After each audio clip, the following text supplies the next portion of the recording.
Bonjour à tous, alors dans cette vidéo je vous propose un exercice de type bac sur les suites. Alors c'est un sujet de 2017, c'est donc Nouvelle-Calédonie de novembre. D'accord, c'est exercice numéro 5. Alors il est très intéressant parce que la suite qu'on y étudie est une suite, comme vous le voyez en haut, ce qu'on appelle une suite d'ordre 2. C'est-à-dire qu'un terme, un plus 2, dépend des deux termes précédents, c'est-à-dire un plus 1 et un. Donc on a besoin pour initialiser cette suite de U0 et de U1. Donc on a besoin de deux termes parce que chaque terme se calcule en fonction des deux précédents. Donc ça c'est plutôt intéressant. Deux parties, une partie purement calculatoire en B avec récurrence, vraiment les grands classiques. Pas si simple que ça, hein. On verra ça. Après une partie sur une suite géométrique à la fin. Donc bon, la question 3 est assez simple à la fin. Une récurrence pas si évidente. Donc voilà, un début de partie B difficile. Partie A, c'est du tableur, on n'en fait pas souvent. Je vais vous montrer ce que ça donne sur un vrai tableur, parce qu'il faut l'avoir vu. Mais si vous savez faire, en général, c'est des questions à question qui posent pas vraiment de grandes difficultés. Question 2, eh bien donc, il faudra calculer les valeurs de cette suite. Alors je vous montrerai comment on fait avec les calculatrices, parce que vous n'avez pas de tableur lors de l'épreuve, donc il faut se débrouiller avec ces machines. Et ensuite, bon, on fait une petite conjecture, on verra bien ce qu'elle peut donner cette suite. Donc on est parti, première question du tableur. Voici donc le tableur, j'ai rempli donc le tableau.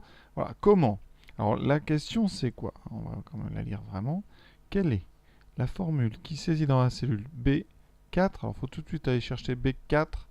B4, ouais, c'est la cellule qui est juste ici, sous le 6 qu'on nous a donné. 6 c'est U1.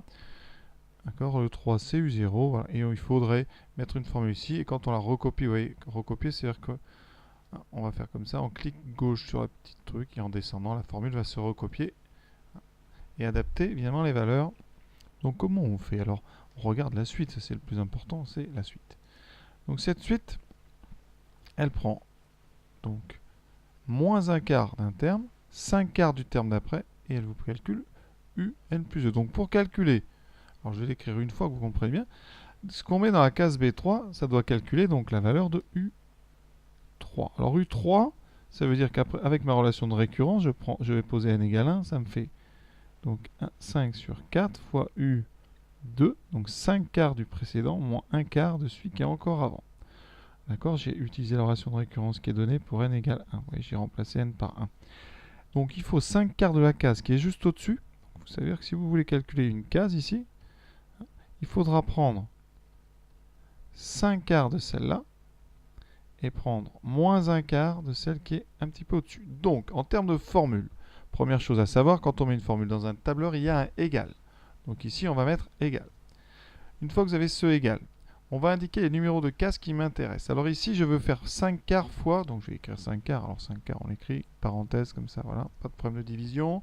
5 quarts fois la cellule où est écrit le nombre qui m'intéresse. C'est donc la cellule juste au-dessus. D'accord? Vous voyez, ça écrit 5 quarts fois la cellule B3. Et on va rajouter donc moins un quart. Donc on va faire plus. On va faire vraiment les choses comme ça. On va faire comme donc dans le texte, moins donc un quart. Donc 1 divisé par 4. Voilà, je mets des parenthèses pour être sûr que la division ne se fasse pas après.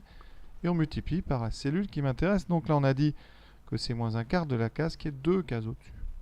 Donc ici, ça sera celle-là. Donc c'est, vous voyez, B2. Et c'est fini. Hein, vous n'avez plus qu'à appuyer sur Entrée. Là, le calcul est fait. C'est-à-dire que le terme suivant de la suite, c'est 6,75.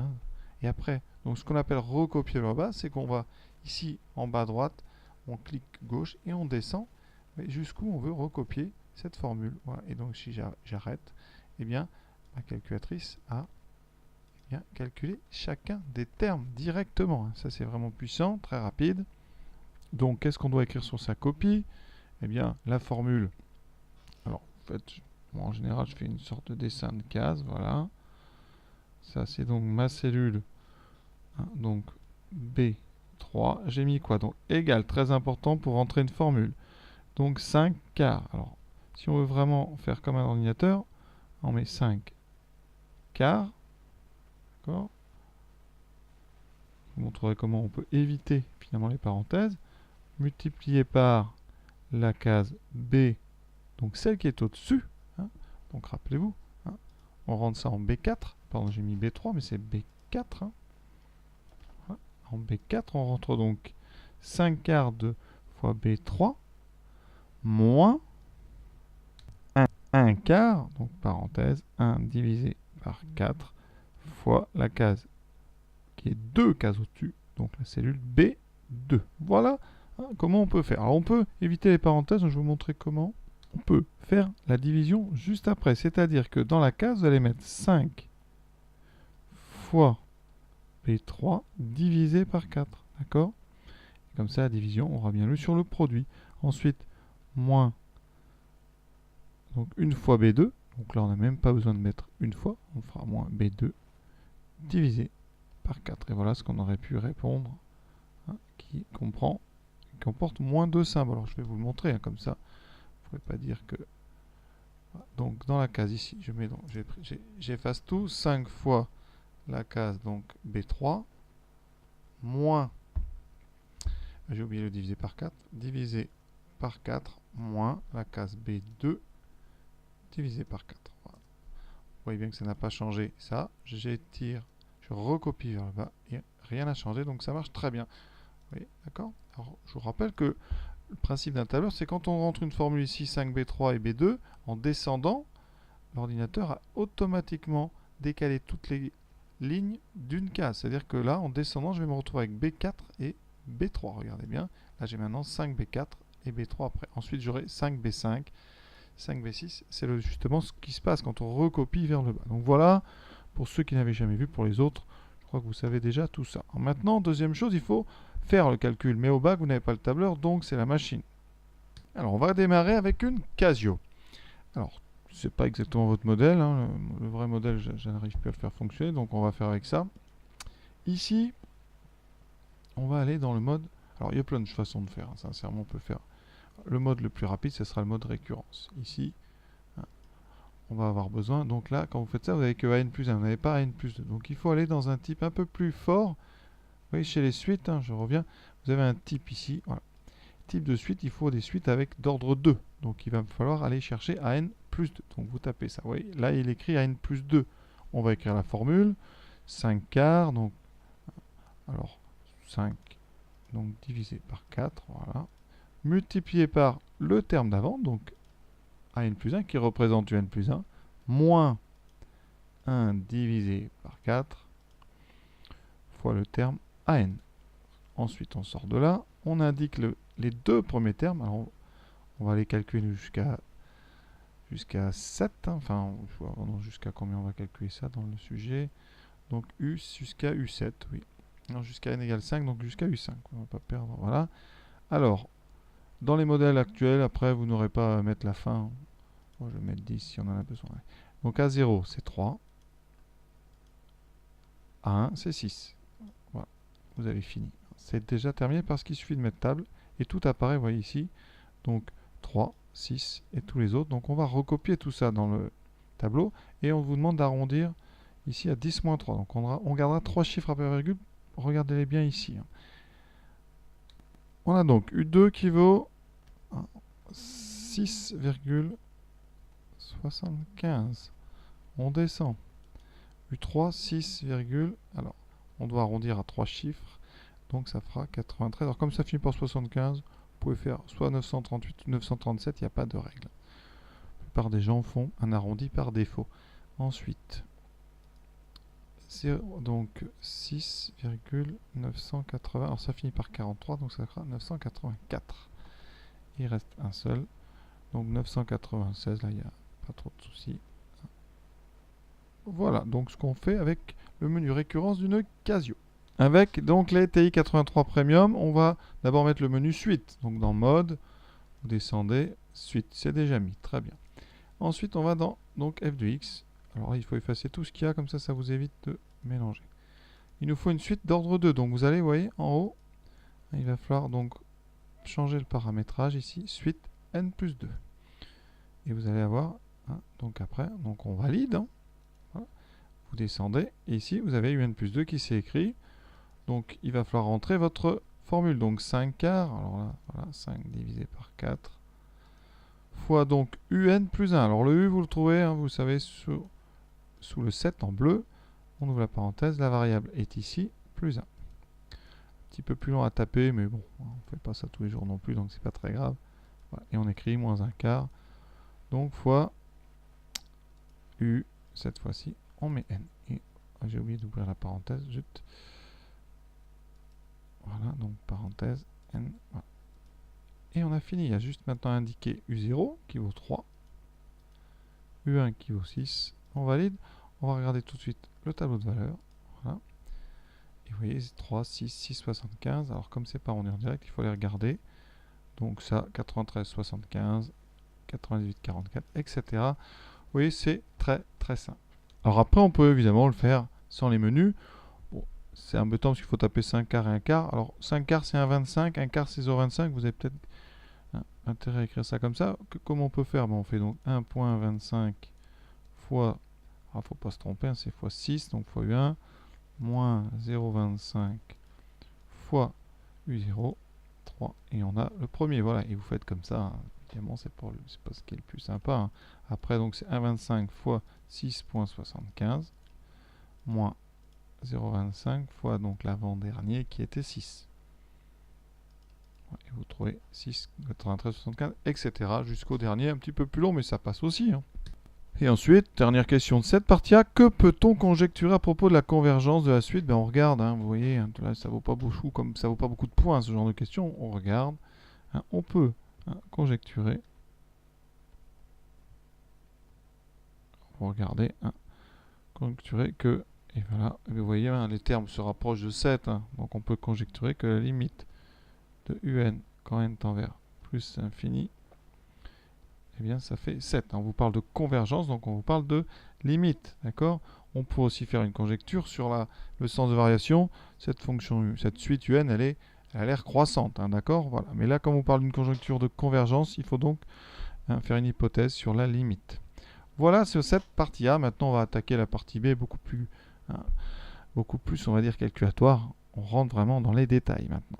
Dans cette partie B, donc regardons-la en détail avant de commencer, on introduit deux autres suites. Vn qui dépend de un plus 1 et de un. Et ensuite, Wn qui est un moins 7. D'accord? Alors Vn a l'air plus simple. Vous allez voir que dès le début, on s'aperçoit que Vn est une constante, hein. Et après, une fois qu'on aura montré que Vn est une constante, on va en déduire une relation ici, qui est une relation très intéressante, parce que c'est une relation d'ordre 1. C'est-à-dire que vous avez un plus 1 en fonction de un. Ça, c'est important parce que là, en plus, si vous avez fait un petit peu de culture mathématique, ça, c'est ce qu'on appelle une relation de récurrence qui définit une suite arithmético-géométrique. Donc, on était parti d'une relation d'ordre 2 avec un plus 1 un, un petit peu compliqué à gérer, et on arrive sur une relation beaucoup plus simple. Et ça, après, vous avez fait ça des dizaines de fois, normalement. On peut faire un travail assez simple là-dessus. On va répondre aux questions. C'est vraiment, après du cours, seule difficulté, je dirais, c'est vraiment cette récurrence ici, qui porte sur une inégalité, mais une inégalité avec deux termes de la suite. Ça, c'est pas les plus faciles, hein. Donc, il faudra faire attention à cette question de A. Pour le reste, sincèrement, pas de grosses difficultés. Donc, on est parti. Montrons que Vn est une suite constante. Comment montrer qu'une suite est constante? Il faut donc montrer qu'elle ne change jamais de valeur. Alors, soit vous partez de Vn plus 1 et vous montrez que ça va être égal à Vn, c'est une des méthodes, soit, ce qu'on peut essayer de faire, qui me paraît pas trop mal, c'est de montrer que la différence Vn plus 1 moins Vn est toujours égale à 0. Donc ici, on va évaluer cette soustraction, quel que soit n appartenant à n. Alors Vn plus 1 moins Vn, c'est donc, d'après ce qu'on a ici, alors j'utilise la relation de récurrence qui définit donc, ici, qui définit Vn. Ça veut dire que Vn plus 1, c'est donc un plus 2 moins 1 quart de un plus 1. D'accord? J'ai utilisé la relation au rang suivant. Moins Vn qui vaut donc un plus 1 moins 1 quart de Vn. On va voir où ça nous mène. N'oublions pas quand même que on a une relation ici entre un plus 2, un plus 1 et un. Donc on va peut-être réussir à s'en servir. Alors, qu'est-ce que ça me donne ici? Donc, ouais, il faut essayer, hein, ces choses-là. Donc, on enlève les parenthèses. Moins un plus 1 plus 1 quart de un. Alors, un plus 2, on va le remplacer. On sait que ça vaut 5 quarts de un plus 1 moins 1 quart de un. Ça, c'est ce qu'on sait d'après le texte. Ensuite, ici, on a moins 1 quart moins 1. Moins 1 quart moins 1, ça fait moins 5 quarts. D'accord? plus un quart dun. Et bien si vous regardez, eh bien tout s'annule. Finalement, c'était pas si dur que ça, il fallait juste penser donc à étudier la soustraction. Alors, je pense qu'il y a d'autres façons, hein. Et ici, donc, vous avez montré, hein, on va quand même faire la conclusion. Donc, quel que soit n appartenant à n, Vn plus 1 moins Vn est donc égal à 0. Et donc, Vn plus 1 est égal à Vn. Donc, tous les termes sont égaux à V au premier égal à V0, puisqu'ils sont tous égaux, comme V0. Alors, ça vaut combien V0? V0, c'est donc, on va regarder, hein, V0, si on utilise la relation, c'est U1 moins 1 quart de U0. C'est-à-dire 6 moins 1 quart de 3, 6 moins 3 quarts. Je n'ai pas demandé, mais ça va faire donc 21 quarts. Voilà, donc Vn est une suite constante, donc, alors vous concluez, hein, donc Vn constante. Si vous en rajoutez, constante égale à 21 quarts. Voilà donc la première façon de faire. Je vais quand même essayer, je vais vous montrer, hein, comment on peut avec Vn plus 1. Qu'est-ce qu'on sait sur Vn plus 1? C'est Un plus 2 moins un quart de Un plus 1. Et on va ici mettre Un plus 2. Hein. D'après son expression que j'ai encadrée en bleu, c'est 5 quarts de Un plus 1 moins un quart de Un. Et moins un quart de Un plus 1. Donc là, on a une soustraction entre 5 quarts et 1 quart. Il me reste donc 4 quarts qui vaut 1. Donc il me reste Un plus 1 moins un quart de Un. Et par chance, c'est bien fait ça, on reconnaît Vn. Donc, qu'est-ce qu'on a montré? Quel que soit n antinaturel, eh bien Vn plus 1 vaut Vn. Donc c'est une suite constante égale à n'importe lequel de ces termes, puisque c'est tous les mêmes, donc égal à son premier terme, V0, qui vaut 21 quarts. C'est vraiment un sujet qui est sympa à faire en début d'année, parce qu'on a tout ce qu'il faut pour le faire. Donc c'est très très bien pour s'entraîner.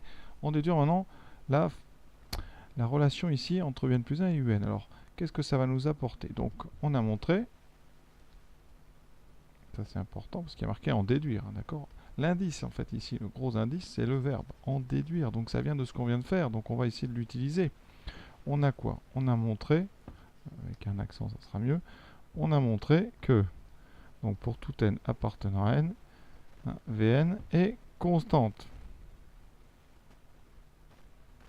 Donc, ça veut dire, pour être plus clair, que, donc on l'a déjà dit, que Vn est donc égal à V0, vaut donc 21 quarts. Donc, ça veut dire d'après la relation jaune que 21 quarts est donc égal à Un plus 1 moins un quart de Un. Et cela quel que soit n. Et bien en ajoutant les deux côtés un quart de Un, on obtient donc 21 quarts plus un quart de Un est donc égal à Un plus 1. D'accord? J'ai juste ajouté des deux côtés un quart de Un. Et d'où, si j'écris ça dans l'autre sens, quel que soit n antinaturel, eh bien Un plus 1 est bien égal à 1 quart de Un plus 21 quarts. C'est exactement ce qu'on voulait démontrer. Donc là, c'est parfait pour l'instant. Deuxième question A, une récurrence avec ici une inégalité qui est un petit peu embêtante parce qu'il y a deux termes de Un qui apparaissent. Un et Un plus 1. Donc ça, c'est pas le plus facile. Donc quand la propriété est compliquée, peut-être une méthode qui est bien, c'est de l'appeler Pn. Donc on va mettre soit Pn, la propriété Un est inférieure strictement à Un plus 1 qui est strictement inférieur à 15. D'accord? D'accord? Eh bien, on va montrons que Pn est vrai, quel que soit n appartenant à grand N. D'accord? Donc on entame notre récurrence par une initialisation. En général, ça ne pose pas de problème. Donc on regarde P0. Alors P0, donc c'est quoi? C'est U0 inférieur à U1 inférieur à U15. Vrai ou pas? Ah, d'accord? C'est ça la question quand on fait un raisonnement avec quand on donne un nom à une propriété comme ça.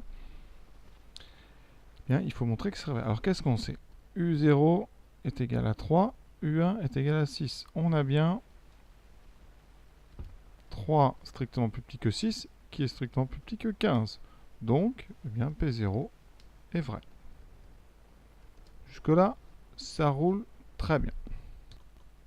On va donc supposer pour l'hérédité que pour un certain n, supposons que pour un certain,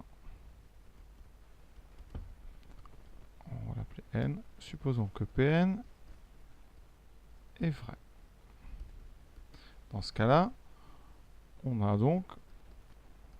alors donc comme point de départ que un plus 1 est entre un et 15. D'accord? Mais que pour un certain rang, et on va vouloir montrer que ça va se transmettre au rang suivant. Donc le but, c'est que un plus 1 soit inférieur à un plus 2, inférieur à 15. Voilà. Il faut donc trouver comment passer de notre hypothèse de récurrence qu'on va supposer vraie à une conclusion qu'on veut avoir en utilisant, c'est très important, on nous le dit, on insiste en utilisant ce qu'on vient de démontrer, c'est-à-dire ceci. Donc ça, c'est quelque chose qui est acquis, on l'a démontré. Ce qu'on peut remarquer, c'est que c'est une relation de récurrence, donc on sait très bien passer de un à un plus 1. D'accord? Et on va le faire. Vous avez remarqué que quand on va passer de un à n plus 1 ici, eh bien les opérations qu'on va faire vont permettre de passer de n plus 1 ici à un plus 2. Il y a une sorte de parallèle, vous allez le voir quand on utilise les encadrements. Donc je pars de un entre un plus 1 et 15. Et je vais essayer de reconstruire à gauche un plus 1. Alors pour reconstruire un plus 1, d'après la relation qu'on vient de démontrer, il va falloir que je multiplie d'abord par un quart. Ça c'est très simple. On multiplie cette inégalité par un quart, elle ne change pas de sens. C'est des encadrements, pas de changement. Et donc par contre on a 15 sur 4. Ensuite, on va rajouter 21 quarts. D'accord? Plus 21 quarts.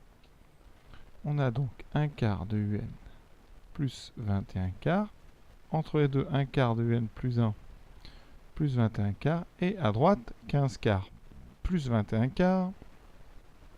Qu'on va regrouper évidemment. Alors, à gauche, eh bien, miracle. Enfin, miracle. On a bien réussi à retrouver un plus 1 parce que d'après la question 2, alors c'était la question précédente, donc c'était la question donc 1b, on a bien un plus 1. Au milieu, on a 1 quart de n plus 1 plus v1 sur 4. Et bien ça, si vous regardez la relation que j'ai entourée en jaune, c'est la même, mais au rang suivant. Alors ça, on peut peut-être le préciser. Or, un plus 2, on ne voit pas très bien en rang, je vais le finir, c'est pas grave. 1 quart de n plus 1 plus 21 quarts. C'est cette relation-là. Pour n égale pour le rang n plus 1. Donc ici au milieu on a un plus 2. Et à droite on a 15 quarts plus 21 quarts qui fait donc 15 et 21, 36 quarts. 36 quarts. 36 sur 4, ça fait 9. D'accord? Et 9, c'est strictement plus petit que 15. Et donc on a réussi à atteindre notre but. Conclusion, l'hérédité est bien vérifié. D'accord? J'ai bien réussi à montrer l'encadrement que j'ai mis ici. D'accord? On a bien un plus 1, strictement plus petit que n plus 2, strictement plus petit que 15. Donc voilà, on a donc reconstruit un plus 1 à partir de un, et en faisant ça, un plus 1 s'est transformé en un plus 2. Et effectivement, c'est naturel. Le passage de un à un plus 1, c'est le même que le passage de un plus 1 à un plus 2. Ce sont les mêmes manipulations. C'est le principe d'une relation de récurrence. Donc il reste à conclure proprement. Qu'est-ce qu'on a montré? Alors, on va vraiment tout conclure bien. P0 est vrai. D'accord? Ensuite, Pn implique Pn plus 1. Autrement dit, si Pn est vrai, Pn vrai implique Pn plus 1 vrai. Donc on a bien ce qu'on appelle l'hérédité. Conclusion, eh bien, donc la propriété Pn est donc vraie, quel que soit n, à partir de 0. Donc à partir de n. Voilà. Ça, c'est pas facile, on va dire. Il faut vraiment s'y prendre bien parce que, je vous le dis, la difficulté dans ce genre de récurrence, c'est que dans la propriété à démontrer, il y a deux termes de la suite. Voilà. Ensuite, question suivante. Vous voyez l'avantage quand même de ce genre de sujet, c'est qu'on n'est pas bloqué, on peut continuer, même si on fait pas cette question, c'est pas grave. Vous n'aurez pas 20, et puis le monde ne s'arrêtera pas de tourner. Il faut donc être aussi un petit peu zen, c'est-à-dire vous faites pas cette question, c'est pas grave, la suite est beaucoup plus simple, donc il faut comme ça engranger les points au fur et à mesure d'un exercice. Et revenir quand on est rassuré sur des questions plus difficiles. Et maintenant, on va dire que la suite est convergente. Alors, convergence dans le programme, il y a un théorème, une suite décroissante décroissante minorée, c'est-à-dire avec ici quelque chose par lequel vous ne pouvez pas passer en dessous, et bien cette suite est convergente. Alors ici, qu'est-ce qu'on a? Qu'est-ce qu'on vient de montrer? Est-ce que ça ne serait pas un truc comme ça? Alors, on a dit ici que, donc UN, hein, quel que soit n, vous venez de montrer que UN était inférieur à UN plus 1. Ça déjà, même sans le 15 ici, hein, ça a comme conséquence que la suite UN, eh bien UN est plus petit que UN plus 1 strictement, la suite UN elle est croissante. D'accord? Donc c'est l'autre théorème. Il y a un théorème qui dit qu'une suite donc croissante majorée implique convergente. Donc on a quand même de la convergence au bout de ce théorème. On a croissante qu'on a. Est-ce que la suite est majorée? Alors majorée, ça veut dire, donc vous avez une suite ici qui monte. Majorée, c'est-à-dire qu'il y a un plafond, hein, et vous n'allez pas pouvoir passer au-dessus. Ici, est-ce que UN ne serait pas plus petit que quelque chose? Si, mais dans la même égalité, dans le même encadrement, pardon, quel que soit n appartenant à n, on a UN qui est plus petit que 15. Donc la suite UN, elle est majorée par 15. Et donc vous écrivez, d'après donc théorème de convergence monotone, vous donnez les deux arguments, UN est croissante, pas besoin de la stricte croissance, hein. Croissance ça suffit, UN est croissante et majorée, donc UN est convergente. D'accord? Et sa limite est forcément inférieure ou égale à 15. Ça peut être 14, hein. Rien ne prouve que c'est pas que c'est 15, mais on sait que c'est inférieur ou égal à 15. D'accord? Je vais l'écrire quand même. Et limite de UN est inférieure ou égale à 15. Là où il y a peut-être quelque chose à dire, c'est que la suite est strictement plus petite que 15, mais la limite peut être égale à 15. D'accord? Hein, vous pouvez très bien vous approcher comme ça, ici, de 15, sans jamais le toucher, et pourtant la limite sera 15. Alors après, la limite, faites attention, elle est peut-être un petit peu plus basse, hein, que le plafond que vous avez choisi, c'est-à-dire 15. Troisième question, là vous voyez, on exploite quand même beaucoup le cours, donc c'est vraiment un sujet qui permet de réviser, hein, correctement ce chapitre des suites. Démontrons maintenant que WN est une suite géométrique. Alors WN, c'était introduit en début de partie, voilà, c'est WN, c'est UN moins 7. Et ça, quel que soit n, entier naturel. Il faut montrer que WN est une suite géométrique. Alors là, la suite géométrique, hein, il faut montrer, hein, le but, c'est montrer qu'il existe un nombre Q réel, d'accord, tel que, quel que soit n appartenant à grand N, Wn plus 1, ça sera Q fois Wn. Il faut donc ici trouver cette forme-là. Donc je pars de Wn plus 1. Hein, quel que soit n, je pars de Wn plus 1. Qu'est-ce que je sais sur Wn plus 1? La définition de W, c'est donc UN plus 1 moins 7. Ici, hein, j'applique la définition pour n égale n plus 1. Ici, qu'est-ce que je peux faire de ça? Mais n plus 1, on l'a, hein, regardez bien, c'est là-haut. Hein, ici, on a trouvé ça, ça c'est très important. Ça fait 1 quart de UN plus 21 quarts moins 7. Alors 7, je vais tout de suite le mettre sur des quarts, comme ça on pourra ajouter. Il me reste 1 quart de UN moins, ici, 21 moins 28, moins 7 quarts.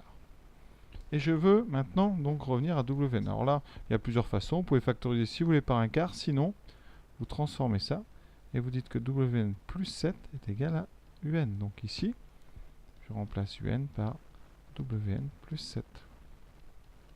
Je développe. Il va me rester 1 quart de WN plus 7 quarts moins 7 quarts. Et vous voyez qu'il me reste 1 quart de WN. Donc, alors ça, qu'est-ce qu'on a fait? Quel que soit n appartenant à n, Wn plus 1 égale 1 quart fois Wn, j'insiste sur le fois, d'où Wn est une suite, ça c'est une relation de récurrence qui définit une suite géométrique, est une suite géométrique. Alors quel est le premier rang? Quelle est la raison? La raison, c'est simple, c'est ce nombre Q ici, donc de raison 1 quart. Là, vous êtes habitué, hein, c'est un chapitre avec des suites arithmético-géométriques, hein, c'est la suite UN, donc c'est l'étude classique avec une suite auxiliaire qui est WN. Donc W0, on le calcule, c'est U0 moins 7. Et U0 c'est 3. Ça fait 3 moins 7, moins 4. Voilà. On a donc répondu à cette question. La question suivante, ça va être certainement l'expression de Wn, puis celle de Un. Alors, qu'est-ce qu'on vient de faire? On a Wn qui est géométrique, donc Wn, il vaut W0 fois Q puissance n. Ça veut dire moins 4 fois 1 quart puissance n. Ok? Alors, est-ce qu'on peut regrouper ça? Assez facilement, parce que là, vous voyez, un n-1, il y a un 4 en haut, un 4 en bas. Alors, là, c'est des petits détails, hein, parfois. Ça vous embête un peu, mais ici, ce 4, vous pouvez considérer que c'est 4 puissance moins 1. D'accord? Alors ça, on peut l'expliquer de plein de façons. Et 1 sur 4 puissance n, c'est 1 sur 4 puissance n. Et là, vous avez des 2 puissances de 4. Donc, eh bien, les exposants, ils vont s'ajouter, ce qui fait 4 puissance n moins 1. Voilà, c'est de là que vient ce n moins 1. Et si vous mettez ça sous forme parenthèse, ça fait moins 1 quart la puissance n moins 1. Ça, c'est pas forcément évident, mais bon, on vous le donne. Donc, vous essayez de vous adapter à ça, quoi. Mais certains élèves ont dû se demander d'où venait ce n-1. Sinon, il y a l'autre façon, l'autre méthode. Vous partez de 1 quart puissance n-1, vous séparez en deux, en 1 quart puissance n fois 1 quart puissance moins 1. Et là, vous devez savoir que l'inverse de 1 quart, c'est 4. Donc ça fait fois 4. Et voilà la transformation. Comment on arrive à un? Vous regardez, où est-ce qu'on a un là-dedans? C'est là, ici, c'est la définition. Wn, c'est un moins 7. Donc, vous dites, or, un égale Wn plus 7, ça, quel que soit n. Donc, quel que soit n appartenant à n, un vaut, donc, alors je vais commencer par écrire le 7. Et donc, ici, plus Wn, ça fait 7 moins 1 quart, puissance n moins 1, CQFD, c'est exactement ce qu'on voulait. Et je vous rassure, on a presque fini, parce que maintenant, on vous demande la limite. Et là, eh bien, vous avez 1 quart à la puissance n moins 1. Alors on sait, comme 1 quart est entre moins 1 et 1, la limite de 1 quart puissance n, c'est 0. Bon, ça c'est le cours. Mais qui est puissance n ou puissance n moins 1, c'est la même chose. D'accord? Je peux le réexpliquer quand même, mais sinon sur votre copie, vous pouvez dire ça. Donc ça égale 0, et on conclut donc limite de n, c'est la limite, ça sera 7. Et c'est ce qu'on avait conjecturé tout à l'heure. Donc on a bien fait notre travail. Juste pour la limite, q puissance n-1, c'est qn fois q puissance moins 1. Ce que j'ai dit tout à l'heure, c'est encore en jaune. C'est donc q puissance n fois 1 sur q. Donc, si limite de q puissance n égale 0, alors quand on multiplie juste par 1 sur k, la limite de q puissance n moins 1, elle aussi vaut 0. Donc ce n'est pas un problème, vous voyez. Voilà, donc on va s'arrêter là. Un sujet que moi j'aime bien, parce qu'il est quand même... Il y a des choses, c'est pas si simple que ça, mais c'est vraiment accessible à tous les élèves sérieux qui ont travaillé les différentes notions. Seule peut-être la récurrence un petit peu difficile. Pour le reste, voilà, ça vous a permis de bien vous entraîner. J'espère que ça vous a plu. À très bientôt pour d'autres sujets de bac.